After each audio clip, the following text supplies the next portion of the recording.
AAl-Hadid3, the chairperson of Africana Studies at Tennessee State University. And of course, Doctor, before we had our break, you promised that you would give us some information relative to Malcolm outside of the nation. And of course, we'll give you an opportunity to do that now. Yeah, the Malcolm outside of the Nation of Islam was a new man, totally transformed. He didn't continue to spout racist rhetoric. He was a person who was actually moving a lot closer to Martin Luther King. As a matter of fact, in February of 1965, just before his assassination, he'd actually gone to Selma, Alabama, in order to form a coalition of conscience with Martin Luther King. Unfortunately, at the time, Dr. King was in jail, but he did take counsel with his wife, Coretta Scott King, Andrew Young, Bernard Lafayette, as well as John Lewis. And he was trying to say that he made some mistakes when he was inside of the Nation of Islam, and he understood that Martin Luther King's strategy of freedom, justice, and equality was the best way for our people to go. So he wanted to take the civil rights struggle from the level of civil rights to the level of human rights.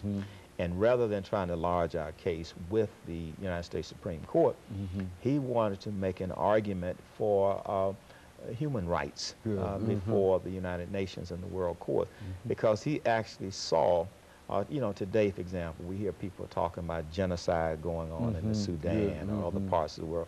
In 1964 and 65, Malcolm was saying that the white supremacist government of this country, the white supremacists in this country were actually committing acts of genocide against African Americans. So he was making the case for genocide and also making the case for human rights. And he was trying to get a buy-in from Dr. King in order to move in that direction. And you have to remember now, both Dr. King and Malcolm had gone outside of this country in 1964. Malcolm made the pilgrimage in April of '64, and Dr. King got the Nobel Peace Prize in December of 1964. So when both of these men came back inside of the United States in 1964, they had shifted from a race-based analysis of the problem to more or less a class analysis and also an international analysis. You remember Dr. King was talking about voting rights. He was also talking about, he's starting to move against the war in Vietnam. And Malcolm had already been there some years early, even when he was in the Nation of Islam. So they both started to deal more with human rights issues. They both started to deal with international issues, being opposed to the war in Vietnam, being opposed to the apartheid government in South Africa. And so it looked as though the two men were starting to come together. As a matter of fact, he was assassinated on February 21st, 1965, which was on a Sunday at 3 o'clock. That following Tuesday, he was supposed to meet with Martin Luther King at the home of Sidney Poitier. They were supposed to come together and have a discussion about how Malcolm could get on board with the civil rights movement and take it to the next level. Because there's no doubt that Malcolm completely dominated the ghettos of the North, and also some of the ghettos on the West Coast, like Los Angeles, San Francisco, and so forth. King completely dominated the southern region. So the leaders, these two leaders, one being the champion of the blacks in the inner cities of the North, and the other one being the champion of the working class in the South, as well as the peasants, the sharecroppers in the South, in Alabama, and Mississippi, and Arkansas.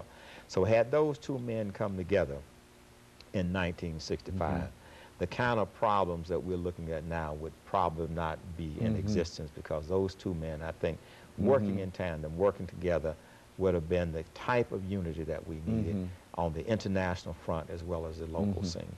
You know, you spoke earlier about Dr. King and Malcolm, and I think that at one time you indicated that Malcolm and King sort of play the same role in a real sense, and they were both disliked intensely by J. Edgar Hoover. Touch upon that. I mean, what was Malcolm's relationship with Mr. Hoover, and why? And I think that there's even some suggestion that the government might have had something to do with his assassination, even though the government itself did not assassinate him. He was, from what I understand, he was assassinated by members of the Nation of Islam's organization. But speak to that. Yeah, that was a myth, I think, and I would want to call it a myth, that was sort of operating inside of the intelligence community in this country at that time. And much of it had to do with the fact that we were in the Cold War, you know, the communism versus the Western so-called democracies. And so J. Edgar Hoover had this idea that he wanted to stop the rise of a Messiah, almost like Pharaoh during the times of Moses. And he did see Dr. King and Malcolm as the possibility of being that Messiah that would rise up among the African Americans and free them from the bondage of modern-day Pharaoh. And so that was the mythology that J. Edgar Hoover operated out. And I would think that even to this very day, there's still that paranoia that somehow the Most High will come with divine intervention and raise up another Messiah in our midst who will free us from that type of oppression. But that was the type of mythology that was operating that time period. And also the fact that just before Malcolm and Martin, you know, you had Paul Robeson and W.E.B. Du Bois who had declared themselves as communists. And they had traveled to the Soviet Union and Eastern Europe. So there was a possibility that they too would make those links with the communist faction outside this country. So the Cold War played a major role in how the civil rights movement. As a matter of fact, there were people in King's movement that had to leave the movement because people thought that they were communists. Martin Luther King in the early 50s was accused of being a communist, you know. So I think that was the kind of idea that J. Edgar Hoover was operating from, this fear of communism rising up in the form of a black messiah among African Americans. Now, what is the legacy of of Malcolm X? I mean, what role do you think that he continues to play in our society today? In my judgment, I think the legacy of, as I would call him, El-Hajj Malik al-Shabazz, because when he made the pilgrimage to Mecca, he changed his name. I think that when you look at the year 1965, this was a very powerful year. This is a year that Malcolm made the pilgrimage to Mecca. This is a year that Dr. King did the Selma to Montgomery March in terms of the Voting Rights Act. But he was effective in linking the Muslim world with African-American Muslims in this country. He was also effective in linking the African continent with the struggle inside of this country. So as a spokesperson for Pan-Africanism and also a spokesperson for Muslims all over the world, I think he was very effective in making that link. And then once he made that link of American Muslims in general and African-Americans in particular with the Muslim world, it was at that time that immigrant Muslims started to gain more confidence. In fact, they started forming their association like the Muslim Student Association and other organizations. And then, of course, in '65, immigration policies changed, and more people were allowed to come in this country from Muslim countries, like in the Middle East and Turkey.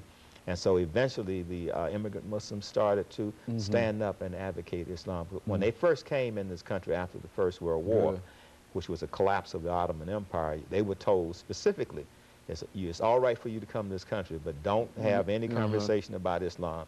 Just come in here, be quiet, practice Islam among fellow immigrant Muslims, but do not try to convert African Americans to Islam.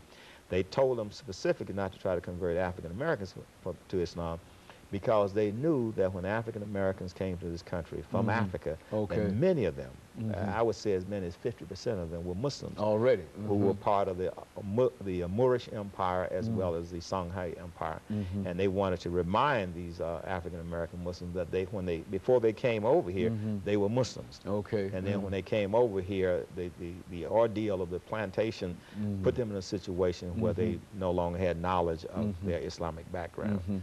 And so that was the reason that immigration and the State Department tried to keep immigrant Muslims away from African-American Muslims. And so there's a long legacy of Malcolm, and even though he and Dr. King are no longer with us, that their ideas and their aspirations for African-Americans continue to exist. Would you say that? Yeah, I think after the Spike Lee's movie, there was a resurgence of an interest in Malcolm X, and that's why I'm trying to get my book together, which will loosely be entitled El-Hajj Malik al-Shabazz, Muslim and Pan-African Statesman. And I also think that in a post-9/11 world, it would be good for all Americans to look at Malcolm's religious biography so that they too can have a better understanding of the Muslim world rather than seeing the Muslim world through the eyes of people who making a bad name for Islam. Or look at the book that you and Dr. Lewis Baldwin produced, Between Cross and Crescent. I think that would do the same thing. Sure. Okay, and of course, let me thank you, Dr. Al-Hadid, and let me encourage our audience to tune in again next week for another informative edition of Comments. Thank you and good morning.